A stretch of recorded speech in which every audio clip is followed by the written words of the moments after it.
Hello साथियों, नमस्कार। आप सभी का एक बार फिर स्वागत है। और मैं आशा करता हूँ कि आप सब लोगों की तैयारी बहुत अच्छे से चल रही होगी। तो चलिए, मैं एक बार फिर आप सभी लोगों के बीच यूपीएसआई का जो मॉक टेस्ट है आरडब्ल्यूए का 27 जुलाई को जो हुआ है, इसी का एनालाइज लेके आया हूँ। मैंने काफ़ी तरह से आप लोगों के बीच में टेस्ट को लाने की जो प्रक्रिया है उसको विभिन्न तरीक़ा से मैं आपके बीच टेस्ट को लेकर आया हूँ। तो ये एक नया तरीका है। देखो ये कितना पसंद आपको आता है, क्योंकि इसमें मेरा फेस तो नहीं दिखेगा, लेकिन आपको क्वेश्चन जो है वो ठीक से दिख जाएंगे। पिछली बार क्वेश्चन नहीं दिख रहे थे, मैं दिख रहा था, तो इतना आपको शायद मुझे लगा कि मज़ा नहीं आया था। तो इसलिए मैंने ये तरीका अपनाया है। ठीक है, वैकेंसी के बारे में आपको पता ही होगा लगभग। मुझे उम्मीद है कि आपको 2 महीने के आसपास वैकेंसी प्रोबेबिलिटी बहुत ज़्यादा है आने की। बहरहाल जब भी हो वैकेंसी तो आखिर आएगी, थोड़ा बहुत आगे पीछे चीज़ें हो जाती हैं, लेकिन आपको अपनी तैयारी बहुत अच्छे से रखनी है। तो उसी के क्रम में जो तैयारी है, आपकी जो नंबर है वो बूस्ट, मेरी इच्छा है कि थोड़ा बहुत बूस्ट आपको मिले। तो मैं यहाँ आपको मॉक टेस्ट जो ये है 27 तारीख को हुआ है, इसमें क्वेश्चन पढ़ता चलूँगा, बताता चलूँगा कहाँ ये किताब में है, ये आपको कैसे करना है, क्या करना है, मतलब थोड़ी थोड़ी हिंट दूंगा कि कहाँ से आपको कवर करना है, कैसे करना है। ठीक है, ये जीके का पोर्शन है। और ये यदि आप लोगों को अच्छा लगा तो हिंदी पर भी मैं आपको इसी टाइप की वीडियो लेके आऊँगा। ठीक है, तो चलिए, पहला क्वेश्चन जो जीके का है ये है राज्य विधायिका वाला। तो इस क्वेश्चन में हमें कुछ भी नहीं ज़्यादा करना है एफर्ट। इस टाइप के जो क्वेश्चन है पॉलिटी के, मैं आपको बार बार चिल्ला के कह चुका हूँ कि परीक्षावाणी बुक है, ठीक है, आप वो खरीद लो। जो बच्चे नोट्स से पढ़ रहे हैं, तो एक चीज़ का विशेष ध्यान रखना कि आप ये मिला के देखना कि आपके जो नोट्स हैं उनसे कितने क्वेश्चन फंस रहे हैं। परीक्षावाणी की तो मैं गारंटी ले रहा हूँ कि लगभग लगभग आपके यदि क्वेश्चन आते हैं 20, 15, 10 जो भी आते हैं, शायद ही एक क्वेश्चन बाहर जाए, शायद ही कोई क्वेश्चन बाहर जाए। ठीक है, तो इतनी परीक्षावाणी की मेरी गारंटी है। और बाकी आप ये देख लेना कि आपके पास जो नोट्स हैं उनका जो कंटेंट का लेवल है वो क्या है। पता चल रहा है आपके 4 क्वेश्चन नहीं फंस रहे, 3 नहीं फंस रहे, तो कंटेंट आपके में दम थोड़ा कम है। तो इस चीज़ का ध्यान कर लेना सभी। ठीक है, तो ये परीक्षावाणी का क्वेश्चन है, आपको परीक्षावाणी को बहुत अच्छे से पढ़ लेना है। ठीक है, इसमें कोई भी ऐसा इश्यू नहीं है जो आपको मैं इसमें कुछ बताऊं। ठीक है, परीक्षावाणी को आप अच्छे से पढ़ेगे तो पॉलिटी के लगभग सारे क्वेश्चन क्लियर हो जाएंगे। ठीक है, अगले क्वेश्चन की तरफ बढ़ते हैं। ये तीसरा क्वेश्चन है, दूसरा जंप कर गया, दूसरा मैं बता दूंगा। राज्य विधानसभा में उम्मीदवार बनने के लिए, ठीक है, इसमें भी कोई इश्यू नहीं है, ये बहुत इजी क्वेश्चन है और परीक्षावाणी के अंदर से ही क्वेश्चन ही आया है। ठीक है, परीक्षावाणी आप बहुत अच्छे से पढ़ोगे, ये मेरी बात मान जाओगे, तो आपको पॉलिटी के अंदर कोई दिक्कत नहीं होने वाली। और जीके का पोर्शन तो आपकी परीक्षावाणी अकेली क्लियर करा देगी। ठीक है, दूसरा क्वेश्चन देखो, कौन सा दर्रा सिक्किम को चीन के तिब्बत स्वायत्त क्षेत्र से जोड़ता है। ठीक है, तो ये लूसेंट का क्वेश्चन आ गया। तो लूसेंट भी आपको जीके के तौर पे मैंने बता रखी है किताब, बहुत अच्छे तरीके से आपको कर लेनी है। ठीक है, आप ये मत सोचना कि मैं ये खाली किताब बता रहा हूँ कि यहाँ से कर लेना, वहाँ से कर लेना। ये तो ठीक ही है, बेनिफिट है। मैं इस टेस्ट का एनालाइज भी साथ के साथ कर रहा हूँ। जो क्वेश्चन मुझे आउट लगेगा, मान लो 4-6 क्वेश्चन ही आउट आते हैं पूरे 40 में, तो वही 4-6 क्वेश्चन तो हमें लेके चलने हैं। ठीक है, तो आप ये मत सोचना कि ये वहाँ से कर लेना, ये यहाँ से कर लेना, तो खाली मैं इतना ही बता रहा हूँ। ठीक है, तो चलिए अगले क्वेश्चन की तरफ हम चलते हैं। 5वां क्वेश्चन, गंतव्य आधारित कर। तो देखो ये हमसे पूछ लिया है क्वेश्चन जीएसटी के बारे में। जीएसटी के बारे में, जीएसटी के हम सारे टॉपिक, हमें जीएसटी का सबसे अच्छा विस्तार मिल जाएगा, पूरे क्वेश्चन बने बनाए। जीएसटी के ज़्यादा क्वेश्चन सीजीएल वगैरह एसएससी पूछता है, तो ये सब क्वेश्चन मैं घटना चक्र भी किताब आपको बताता हूँ। तो घटना चक्र से क्वेश्चन बहुत अच्छा बना बनाया मिला है। और घटना चक्र को मैंने बताया है आपको, मैं इन्हीं जो मैं किताब बताता हूँ मैं उन्हीं किताबों को कवर करके चलूँगा। ठीक है, एक्स्ट्रा कुछ नहीं बताऊँगा, मतलब ये क्वेश्चन वहाँ से तो आपको 10 किताब खरीदवाऊँगा। ठीक है, इन 2 किताबों से ही बताऊँगा, और यदि इनसे बाहर कोई क्वेश्चन जाएगा तो उसे मैं नोट करने की सलाह दूंगा। ठीक है, तो परीक्षा हमारा उसमें घटना चक्र में पूरा जीएसटी का एक टॉपिक है, वहाँ सब मिल जाएंगे। ठीक है, आयकर 1961 के संबंध में डीडीए का पूर्ण रूप क्या है। तो ये क्वेश्चन वैसा क्वेश्चन है। ठीक है, वैसा मतलब जो आपके 40 क्वेश्चन आएंगे, ठीक है, उनमें 4-6 क्वेश्चन जो बिल्कुल ऊट पटांग आएंगे, जिनका कोई सिलेबस ही नहीं होगा। ठीक है, अब फुल फॉर्म भी ऐसी पूछ ली है, डबल टैक्सेशन अवॉइडेंस एग्रीमेंट। तो ठीक है, आया है आपके सामने, इसे यहीं से नोट कर लेना, ज़्यादा इसके लिए तिल मिलाना मत, और मुझे नहीं लगता ये दोबारा आपको कहीं देखने को मिलेगा। ठीक है, तो ये कुछ आउट ऑफ सिलेबस होते हैं, तो इसलिए अब यदि सामने आ गया है तो एक बार हम पढ़ के और स्क्रीनशॉट ले लेना या नोट कर लेना DTTA की फुल फॉर्म, क्योंकि फुल फॉर्म तो दुनिया में 1 लाख है फुल फॉर्म, बहुत सारी फुल फॉर्म है, कहाँ तक करोगे। हर बात की शॉर्ट फॉर्म बन जाती है और हर बात की फुल फॉर्म बन जाती है, तो किसी का बना लो, ठीक है। चलिए, इस टाइप के क्वेश्चनों को देख के हम थोड़े तिल में लाए ना कि GK में आउट ऑफ सिलेबस जा रहा है, ठीक है। ये हमारा फिर पॉलिटी की उसकी किताब से आ गया, परीक्षा वाणी की से, ठीक है। परीक्षा वाणी को घोट लो बहुत अच्छे तरीके से। एक वर्म एक प्रोग्राम है जो जिसे एक नेटवर्क पर खुद प्रसारित करता है, ठीक है। ये भी बिल्कुल एकदम आउट ऑफ सिलेबस है। ऐसे क्वेश्चनों से आप में बिल्कुल भी नहीं घबराना। हम ये नहीं है कि हम एकदम कंप्यूटरों में एकदम, यदि इस टाइप के क्वेश्चन आ रहे हैं तो हम कंप्यूटर ही पढ़ने लगे, मत पढ़ो बिल्कुल भी, ठीक है। जो बेसिक चीज़ है वो हमेशा ध्यान रखो। वैसे ये नहीं है कि कंप्यूटर में इतने हमें अंदर घुसना है, बिल्कुल नहीं घुसना। बेसिक नॉलेज हमें चाहिए जो GK की लूसेंट वगैरह में है, इतनी हमारे लिए काफ़ी है। आएगा तो वहीं से फंस जाएगा। यदि आउट ऑफ सिलेबस आएगा इस टाइप से तो कहीं से आ जाए, फिर हमें टेंशन लेने की जरूरत नहीं है, ठीक है। ये यहाँ से पढ़ लिया, दोबारा हमें देखने को नहीं मिलेगा 99% कभी, और यदि मिलता है तो हमने यहाँ से पढ़ लिया, ठीक है। भू प्रॉपर्टी, ये बहुत अच्छा क्वेश्चन है, लूसेंट का है, ये बहुत अच्छा क्वेश्चन है। ये हमारी वो सब पृथ्वी की जो सतह है अंदर तक सब हम पढ़ते हैं, क्रोड वगैरह, मेंटल वगैरह वो सब, तो उसको हम अच्छे से लूसेंट से कर लेंगे। किस में कितना % हमारी जो तत्व जो हैं किस में कितने % मौजूद हैं, ठीक है। तो यहाँ भी लिखिए ना कि ये पर्याप्त नहीं है, हम अच्छे से पढ़ेंगे इसको, पृथ्वी को, ठीक है। जो लेयर हमारी बनी हुई है लूसेंट में मिल जाएंगी, ठीक है। कहीं से कहीं नहीं जाने की जरूरत। अगला प्रश्न है हमारा फिर लूसेंट से है, बहुत बेसिक क्वेश्चन है, ठीक है। और आप कहोगे कि आर्टिकल आया, आर्टिकल तो हमें याद करने हैं, ठीक है। जितनी कोशिश हो जाए, कम से कम कुछ भी नहीं है तो 85 या 90% तो आर्टिकल हमें याद करनी है, क्योंकि आर्टिकल डायरेक्ट पूछे जाते हैं, इसमें कोई दोहराई नहीं है। उस बिंदु को क्या कहते हैं जहाँ भूकंप, लूसेंट का डिक्टो क्वेश्चन है, कहीं जाने की जरूरत नहीं है। लूसेंट बहुत अच्छे से कर लो और भूकंप पढ़ोगे तो उसमें बहुत सारी चीज़ें आपको देखने को मिल जाएंगी। जो तरंगें निकलती हैं, कौन सी तरंगें ज़मीन में चलती हैं, कौन सी हवा में चलती हैं, कौन सी खतरनाक होती हैं, कौन सी लंबी जाती हैं, इस टाइप के सारे। क्योंकि इस क्वेश्चन को रटने से हमें कोई फ़ायदा नहीं मिलेगा। जब हम भूकंप को पढ़ेंगे तो हमें सब पता चल जाएगा, कहाँ भूकंप ज़्यादा आते हैं, कम आते हैं, कौन सा जोन है, बहुत सारी चीज़ें भूकंप में आपको पढ़ने को मिलेंगी, ठीक है।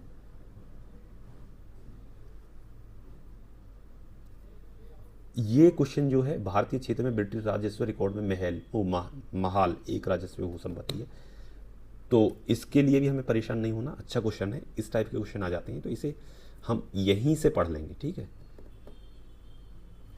यहीं से पढ़ के और इसे अपने रिकॉर्ड में स्क्रीनशॉट के थ्रू कर लो, या स्क्रीनशॉट मेरे हिसाब से बहुत बढ़िया रहेगा, क्योंकि कम समय में यदि आपने मान लो 500, 1000, 1500 स्क्रीनशॉट इकट्ठे भी कर लिए, उन्हें बीच बीच में पढ़ भी लिए, तो मान लो एग्जाम के टाइम आप पढ़ना स्टार्ट करोगे इन स्क्रीनशॉटों को तो 1 घंटे में सबको एक बार रिव्यू मार दोगे। मान लो कोई क्वेश्चन इस टाइप का फंसता है तो कर दोगे, क्योंकि चीज़ें हमेशा याद नहीं रहती। यदि आप इसे क्वेश्चन को स्क्रीनशॉट में नहीं लोगे या लिखोगे नहीं, तो 1-2 महीने बाद ये दोबारा सामने आ गए तो आप एकदम फिर कहोगे यार पढ़ा तो है, समझ में नहीं आ रहा, ठीक है, गलत लगा दोगे। अगला क्वेश्चन है, हाल ही में बिहार सरकार ने नौकरियों के, तो ये करंट का है, करंट अभी पढ़ने की जरूरत नहीं है। जब फॉर्म फिल हो जाएंगे और एग्ज़ाम की डेट की उम्मीद होगी तो तब हम स्पीडी खरीदेंगे और सट से पढ़ लेंगे, ठीक है। तो इसे हम बंक मारते हैं। अगला प्रश्न हमारे पास, राष्ट्रीय मानव अधिकार के प्रथम अध्यक्ष कौन थे। ये भी हमारा पॉलिटी का क्वेश्चन है, और मानव अधिकार आयोग के बारे में बहुत अच्छी चीज़ें उसमें सब दे रखी हैं। यहाँ से हम ये चीज़ सीखते हैं कि अब हमें किस टॉपिक पर फोकस करना है, मानव अधिकार आयोग पढ़ना है। और यदि पढ़ रखे हैं और हम क्वेश्चन सही टिक कर दिए तो फिर कोई दिक्कत ही नहीं है आपको, ठीक है। यदि गलती हुई है हमसे तो उस टॉपिक को अच्छा कर लें हम, ठीक है। ऐसे मानव अधिकार संरक्षण अधिनियम की ये फुल फॉर्म नीचे दे रखी है, PHRA, फुल फॉर्म तो पूछने को कहीं से पूछ लेता है, ठीक है। एक मंत्री के अतिरिक्त संसद के किसी भी सदस्य द्वारा पेश किए जाते हैं, पॉलिटी का सीधा क्वेश्चन है, ठीक है। पॉलिटी पढ़ोगे, परीक्षा वाणी पढ़ोगे तो कहीं भटकने की आपको जरूरत नहीं पड़ेगी, ठीक है। सारे क्वेश्चन टिक कर दोगे, बशर्ते पढ़ो एकदम ध्यान से। राज्य के मुख्य सूचना आयुक्त को हटाने की शक्ति, हाँ देखो ये क्वेश्चन 16 है, इसमें आपको मैं थोड़ी सी गाइडेंस करूँगा। 16 में देखो इस टाइप के आपको जो क्वेश्चन है कन्फ्यूजिंग है, किताब में किसी में भी ठीक से नहीं दे रखी।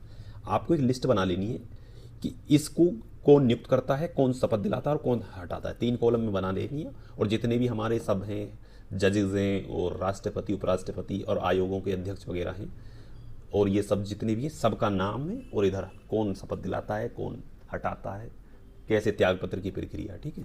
तो लिस्ट बना लेना और चिपका देना, क्योंकि इनमें हम बहुत कंफ्यूज होते हैं, यार इसे शपथ कौन दिलाता है, इसे हटाता कौन है, ठीक है, और इसका त्यागपत्र की क्या प्रक्रिया है। तो वो सब एक बना लेना 3 उसका कॉलम खींच के, तो कंफ्यूज नहीं होगी। ये चीज़ें कंफ्यूज करती हैं हमें, तो ये देखो गाइडेंस मेरी तरफ से आप लोगों के लिए है।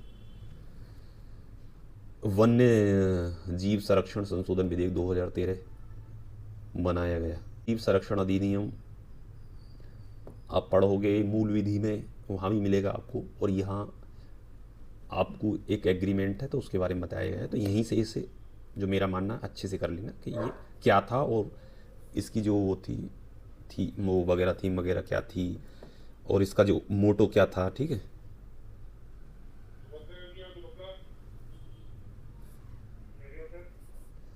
हाल ही में भारत सरकार ने विश्व जैव उत्पाद दिवस मनाया। करंट का क्वेश्चन, आगे बढ़ जाओ। संयुक्त राजस्व अधिकारी विनियम निम्नलिखित में से किस बार, आउट ऑफ सिलेबस क्वेश्चन है, ठीक है। टेंशन मत लेना, यहाँ मिल गया पढ़ लेना, इसके लिए कोई एफर्ट मत करना अलग से, ठीक है। मैं बता देता हूँ कि इसके लिए एफर्ट करना मत करना, इसके लिए कोई एफर्ट मत करना, यहाँ मिल गया और यहीं से पढ़ लेना।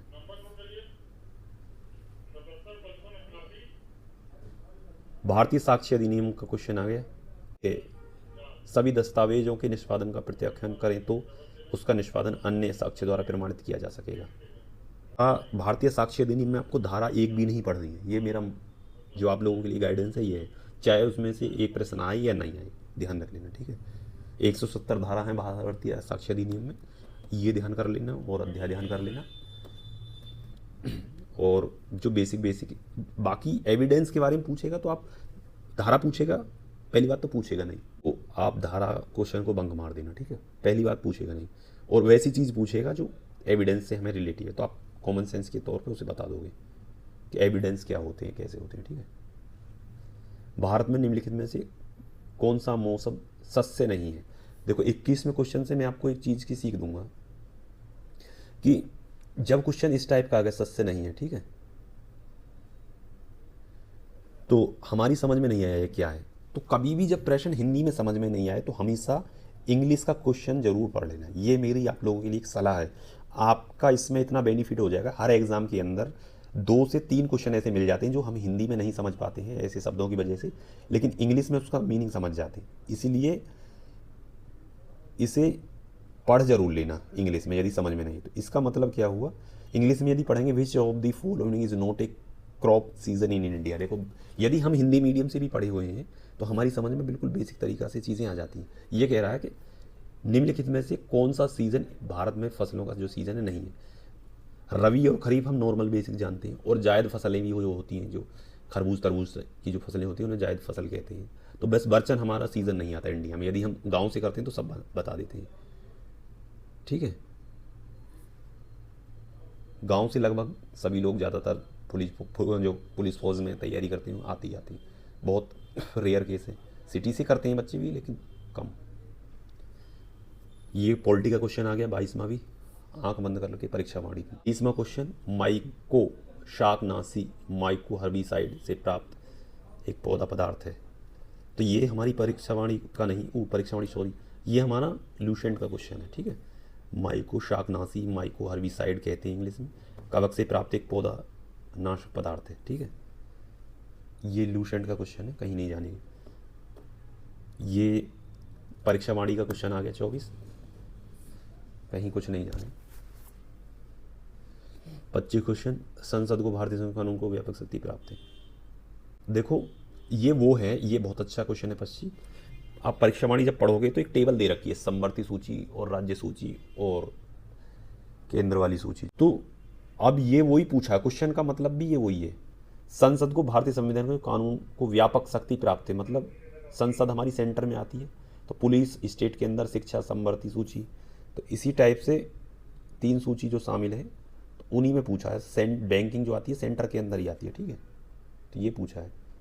तो इस जो सूची है हम अच्छे से हम तैयार कर लेंगे, चिपका देना कहीं, बहुत अच्छे क्वेश्चन इससे बनते हैं, बहुत पॉसिबिलिटी रहती है क्वेश्चन आने की यहाँ से, ठीक है। 26वां, मोटर वाहन एक्ट, देखो ये पिछले कई पेपरों में भी आ गया है। जो जुर्माने हैं, धारा तो किसी की याद मत करना, मैं धारा के लिए फिर कह रहा हूँ एमबी एक्ट की, लेकिन जुर्माने याद कर लेना। चलो कहाँ से करोगे, एक काम करना, हाँ, जो जुड़े हुए टेलीग्राम से वो ठीक है, जो नहीं जुड़े जुड़ जाना। मैं टेलीग्राम में मेरे पास, मैं चालान वालान करता हूँ तो मेरे पास एक लिस्ट है, मैं उसे डाल दूंगा। लगभग लगभग सभी चालान जो करता हूँ उसके सारे सभी के जुर्माने हैं। धारा मत याद करना, जुर्माना याद कर लेना। अब बाकी आपको पता भी होगा, एक आध बार आपका कटा भी होगा, ठीक है, बेसिक बेसिक जानकारी, ठीक है। मैं डाल दूंगा टेलीग्राम ग्रुप में, आपको मिल जाएगा, ठीक है, जल्दी जुड़ जाना सभी लोग। 27वां क्वेश्चन, परीक्षा वाणी का कहीं भटकने की जरूरत नहीं है, ठीक है। आर्टिकल पूछ लिया डायरेक्ट सीधा, निर्वाचन संबंधी मामलों में। पेन प्रिंटर पुरस्कार करंट का क्वेश्चन है, आगे बढ़ जाओ। अभी आपके नंबर यदि करंट के क्वेश्चन की वजह से कम आ रहे हो तो उसके लिए अब धड़बड़ाना मत, कूल रहना, ठीक है। क्योंकि जो अभी मॉक टेस्ट में आपकी रैंकिंग है बहुत पलट जाती है मेन एग्जाम के तौर पर, ऊपर वाले कुछ नीचे भी आ जाती हैं और नीचे वाले बहुत ऊपर भी चले जाते हैं, ठीक है। तो इसके लिए धड़बड़ाना मत, करंट अभी मत करना। ये 29वां क्वेश्चन है, इकोनॉमिक्स का क्वेश्चन है, बढ़िया क्वेश्चन है। आपको यहाँ से समझ में बहुत कम आएगा, इकोनॉमिक्स में आप ज़्यादा गहराई से भी मत जाना, ठीक है। यहाँ से समझ में जितना आए कर लेना, बाकी ज़्यादा गहराई मत करना। पढ़ लेना लूसेंट से इकोनॉमिक्स, क्योंकि अपने आप में हर सब्जेक्ट बहुत हैवी होता है। हमें 30 से 35 क्वेश्चन हमारे सही हो जाएं जीके में, 31, 32, 30, 28 जो भी है, इतने लिए हमें काम करना है। हम 40 के लिए जाएंगे तो हम 30 से 20 भी नहीं आ पाएंगे, क्योंकि ठीक है हर सब्जेक्ट अपने आप में है। तो इसी पे हमें काम करना है। मुझे टीचर बनाने के लिए नहीं आया, आपको एग्ज़ाम क्लियर कराना है, ठीक है। यही हमारी स्मार्ट वर्क होता है, ठीक है, इसे ही तो स्मार्ट वर्क कहते हैं। हाँ देखो 30वां क्वेश्चन बहुत इंपॉर्टेंट है आप लोगों के लिए। कैसे इंपॉर्टेंट है, इस समय जो करंट में मुद्दा है वो जनगणना का था, क्योंकि जातीय जनगणना पे बहुत जोर था गवर्नमेंट का भी और विपक्ष का भी। तो इसलिए जनगणना से क्वेश्चन हमारे मूल पेपर में 2011 से या करंट में जो होने वाली है इससे, मतलब आंकड़े से नहीं आएगा लेकिन बोर्ड गठन बठन सब ये होंगे, तो इससे जहाँ से भी आए कुल मिला के, या 11 की जनगणना से ज़्यादा पॉसिबिलिटी है तो वहाँ से आए। तो इसके लिए आप रेडी रहना, जनगणना को बहुत अच्छे से कर लेना। ये भी 31वां क्वेश्चन भी हमारा परीक्षा वाणी का क्वेश्चन है, इसमें भी हमें कुछ नहीं करनी है। डिक्टू ऐसे ही सब रखे मिल जाएंगे। देखो परीक्षा वाणी से कितने क्वेश्चन आपको मिल रहे हैं, ये लूसेंट का आ गया। देखो कोई भी क्वेश्चन, एक आध क्वेश्चन को मैं छोड़ दूँ तो हमारी किताबों से बाहर नहीं गया है, ठीक है। यदि जो मैंने किताब बताया है, मैंने बताई है आपको, यदि उन किताबों को हम बहुत अच्छे तरीके से कर लेंगे तो हर सब्जेक्ट के अंदर हम 37, 38, 35, 36 क्वेश्चन निकाल ले जाएंगे और इतने पे हम टॉपर तैयार हो जाएंगे, ठीक है। और यदि हम जो क्वेश्चन 2-3 हमारे छूट रहे हैं उसके लिए भगेंगे तो हम हाथ से हमारा सिलेक्शन भी छूट जाएगा, ठीक है। सुप्रीम कोर्ट अपने आप को, हाँ ये देखो ये क्वेश्चन भी मैं आपके लिए बता दूं, कुछ मैं आपको एक वीडियो वहाँ से भी दूंगा, यूट्यूब से भी, ठीक है। यूट्यूब से एक वीडियो डाल दूंगा टेलीग्राम ग्रुप में, तो वहाँ जुड़ जाना, वीडियो के नीचे लिंक भी लगा दूंगा। तो कुछ लैंडमार्क जजमेंट है सुप्रीम कोर्ट और हाई कोर्टों के, तो कुछ लैंडमार्क जजमेंट हैं जो कर लेना, क्योंकि हमारे मान के चलो यूपीएसआई के अंदर आपके 2 जजमेंट तो कम से कम आने की उम्मीद रहती है, लैंडमार्क जजमेंट। चाहे परीक्षा वाणी से फंस जाए कोई भी केस, जैसे केस आनंद भारती केस, इस टाइप के केस, या सुप्रीम कोर्ट का केस फंस जाए, तो 2 लैंडमार्क जजमेंट आने की पॉसिबिलिटी रहती है, ठीक है।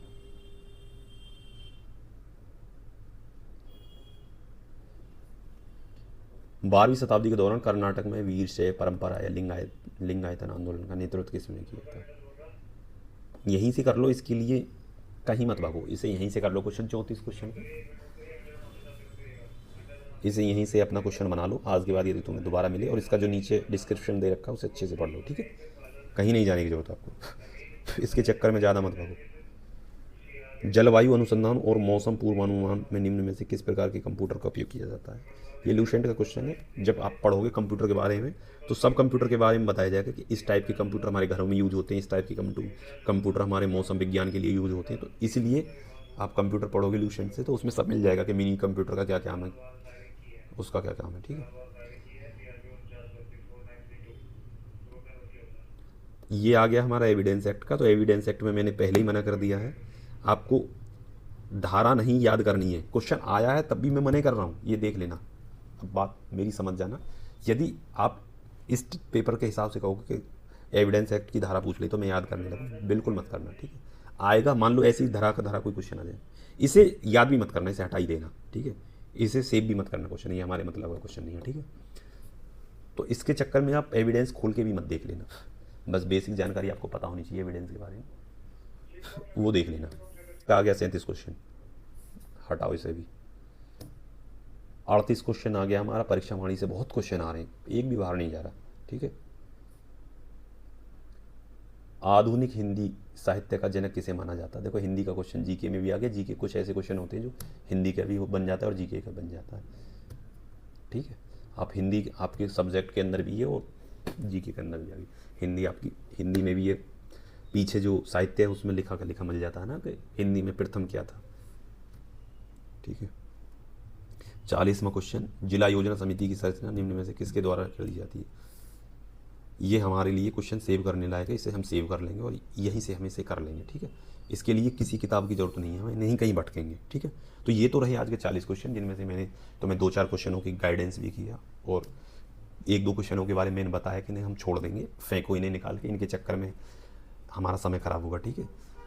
और कुछ क्वेश्चनों को मैंने बताया कि इन्हें हमें सेव करना है। तो इस टाइप से ये वीडियो है और आप लोगों को मुझे उम्मीद है कि कुछ हेल्प मिलेगी इससे, ठीक है।